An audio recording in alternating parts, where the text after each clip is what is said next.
இறைவா, வேளவா, முருகன் துணை. இப்போங்க நீங்கள் நம்மளை ஒன்றுமே இல்லைங்க.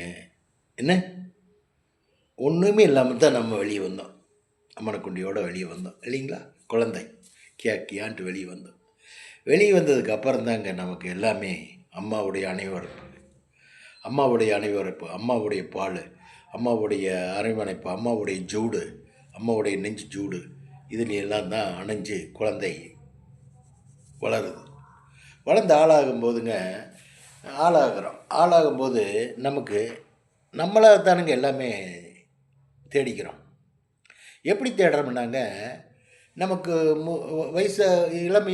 வயசாகும்போது வெக்கன்ட்டு ஒன்று கடவுள் கொடுத்துட்றார். வெக்கம். அம்மா முன்னாடி நம்ம 5 வயசு 6 வயசு வரையில் அம்மா முன்னாடி எல்லாமே ஒன்றுமே இல்லாமல் அம்மா தான் குளியாட்டி விடுவாங்க. 10 வயசு ஆகும்போது நானே குளிச்சுக்கிறேம்மா அப்படிங்கிற மாதிரி சொல்கிறோம்.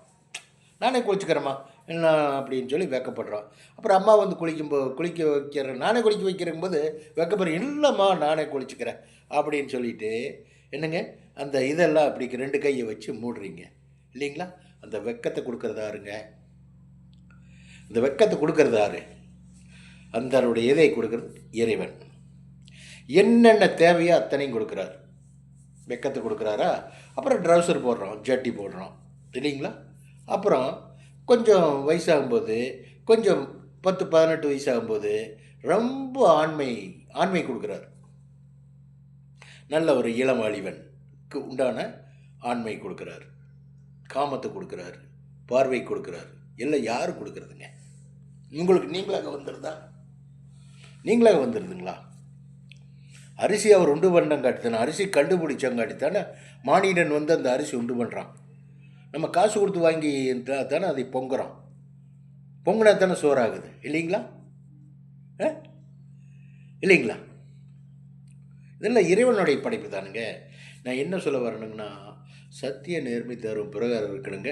அப்புறம் 15 வயசு 16 வயசுக்கு அப்புறம் இந்த வெக்கம் நாணம் வரும்போது நல்ல ட்ரெஸ்ஸுகள் போடுறோம், பண்ணுறோம், பிடிக்கிறோம், செய்கிறோம். இன்னும் கொஞ்சம் நாள் ஆகும்போது அவருக்கு முகத்தில் முடிவு வந்துடுது. சேவ்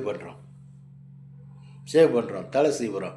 இதெல்லாம் உண்டு பண்ணுறது? உங்களுக்கு இறைவனுங்க, கடவுள். உங்களுக்கு அந்த இளம் வயசு 21 வயசில் ஆகும்போது அந்த காமம், ஆசை, அன்பு, பாசம்ங்கிறத உண்டு பண்ணுற யார் உண்டு பண்ணுறா? இறைவன் தான். என்னங்க, ஆசை கொடுக்குற மனசு இறைவன் தான். நவசுவியா சாப்பிட்றதுக்கு நாக்கு கொடுத்தது அவர் தான். எல்லாமே அவர் தாங்க. நாம் உங்களுக்கு அறிவும் கொடுக்குறாரு.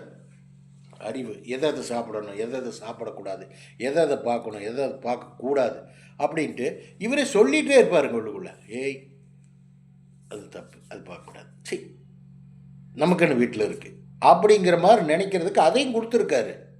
அது நீங்கள் மீறி பண்ணும்போது தான் உங்களுக்கு கணக்கு போடுறாங்க, புக்கு போடுறாங்க மேலே. கணக்கு எழுதிட்டே இருப்பாங்க. கணக்கு எழுதிட்டே இருக்கும்போது என்னங்கன்னா, குறிப்பிட்ட வயசு வரும்போது உங்களுக்கு நல்ல ஒரு என்ஜாய் பண்ண வேண்டிய வயசு, நல்ல ஒரு ஆசையான வயசு, நல்ல ஒரு முறுக்கமான வயசு, நல்ல ஒரு ஜாலியான வயசு இருக்கும்போது சிலதெல்லாம் புள்ளி வச்சுட்ருவார். வேதனையோ வேதனை, கண்ணு முன்னால் இருக்குது, எடுத்து சாப்பிட முடியலையே. இதனால் தவறுகள், பேராசை, ஆசைப்படக்கூடாதுங்க. ஆசைப்படக்கூடாது, ஒருத்தனை ஏமாற்றக்கூடாது, ஒருத்தன் பொய் பேசக்கூடாது. மெயின் பாயிண்ட் பொய் பேசக்கூடாதுங்க, ஒருத்தனை ஏமாற்றக்கூடாது. சத்திய நேர்மை தரும் பிரகாரம் வாழணுங்க. அவன் தாங்க மானிடன், அதுதானுங்க மனுஷன் இல்லைங்க. வேறு பார்வையெல்லாம் அடுத்த இதெல்லாம் நீங்கள் அந்த மாதிரியெல்லாம் பார்த்துட்டும் பிடிச்சிட்டும் பண்ணிட்டு இருக்கக்கூடாதுங்க. தண்டனை நம்ம தண்டனைக்கு ஆளாகவே கூடாதுங்க. தண்டனை சிக்காமல் இருக்கணும்னு சொன்னால் நம்ம நோட்டு ஒயிட் பேப்பராக இருக்கணுங்க. எந்த கணக்கு இருக்கக்கூடாது. நமக்குன்னு ஒத்தை அங்கே போட்டிருப்பாங்க. அந்த ஒத்தையில் நம்ம பேர் மட்டும்தான் இருக்குமே தவிர எந்த வரசலும் இருக்கக்கூடாது. இருக்காமல் இருந்தால் நமக்கு வயசு 100 இயர்ஸ் சுச்சு டிக்கு டிக்கு டிக்கு டிக்குன்னு போயிட்டே இருக்கு. கடியார் மாற செல்லு தெரிஞ்சுட்டு எப்படி நிற்கிதுங்க, அது மாதிரி 2 பேர் நம்ம ஆத்மா சுத்தமாக எந்த டிஸ்டர்பும் இல்லாமல். சரிங்களா? பாருங்கள். சத்திய நேர்மை தரும் பிரகாரம் நடக்கணுங்க, வேற ஒன்றும் இல்லை. நீதியும் நேர்மை உண்மை அப்படி இருக்கணும். அப்படி வாழ்ந்தால் நான் சொல்கிற மாதிரி 100 இயர்ஸ் வச்சுட்டுங்களா? ஓகே.